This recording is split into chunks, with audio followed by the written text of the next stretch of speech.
All right, Daniel Poneman here, IllinoisHSBasketball.com with Paul Biancardi. I say that right? Perfect. We were practicing before the shoot. Anyway, Paul is the National Director of Recruiting for ESPN Scouts, Inc. And Paul also used to be a college coach. He was an assistant at St. Louis, Boston College, Ohio State, and the head coach at Wright State.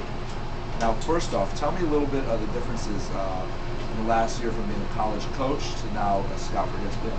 Well, when you're a college coach, you know, you're working in all different facets of the game. You're recruiting, you're scouting, you got game preparation, academics, and it's all encompassing. But you're working with players on a daily basis. In this job now, you don't have that daily interaction with the players.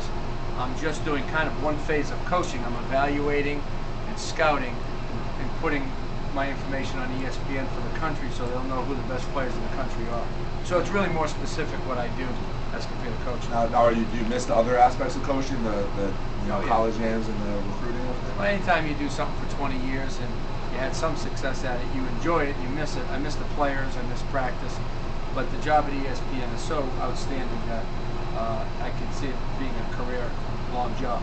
And now, what makes you personally the elite talent evaluator in the country and the world? Well, I don't know if it's that far at all, but Daniel, you know, my coaching background, I've recruited some high-level players that have been to the NBA. I've recruited and coached, you know, players that were very good college players at the high major level, and then players at the mid-major level. I've recruited players who were the Player of the Year at Wright State, Deshaun Wood, at the mid-major level, a young man by the name of Scooney Penn, back at Boston College and Ohio State, was the Big Ten Player of the Year. Terrence Dials, the Big Ten Player of the Year. So I have a lot of experience and I've been fairly successful doing it.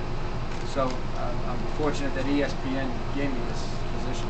Now let's talk a little bit about ESPN, because as a casual sports fan and someone in the industry, everyone knows ESPN's a machine, and everyone kind of wants to know what goes on inside there. Can you tell me a little bit about that? Well, ESPN has made a major commitment to high school sports in their high school football recruiting and high school basketball recruiting, where they now want to be the best in high school basketball, knowing the best players in the country, ranking them, analyzing them, see how they'll fit into the next level in college.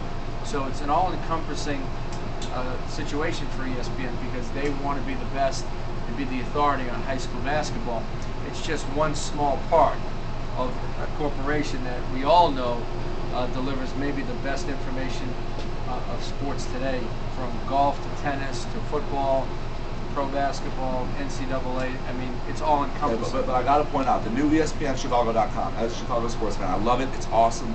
I go there every day, but their high school sports coverage is not much there. And you know, I got some extra free time. ESPN people, if you're watching, ESPN Chicago could use some. They're working on it. They're going to make it better. Yeah, I dropped an email to the editor saying, hey, I want to write for ESPNChicago.com, but I mean, being 17, I guess I kind of didn't take it seriously. But we'll see. I'll get there. You got to be 18 to work for ESPN. Is that a rule? No, I'm only kidding. Yeah, you could be 17 and on ESPN like the pro tennis players and stuff. That's right. That's right. Be able to write for it too. Anyway, I'll be 18 in 14, 15 days now. Okay. Anyway, so you coached college for 20 years. You're doing the scouting thing now, and you work camps. You said you worked at the Vince Carter Academy. Yeah.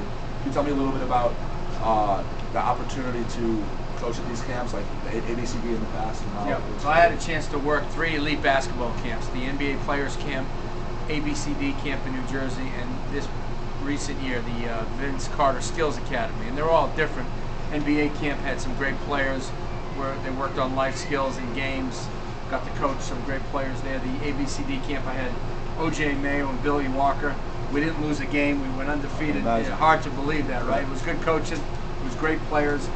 And then the Vince Carter Academy was more skills and drills over a 4-day period with some of the best small forwards in the country. And the camp was led by Vince Carter. He'd come in on a daily basis and work and talk to the players. So I've had some great coaching experience in the camps as well. Now this shows for everybody in the nation, obviously, but we're focused on Illinois high school sports.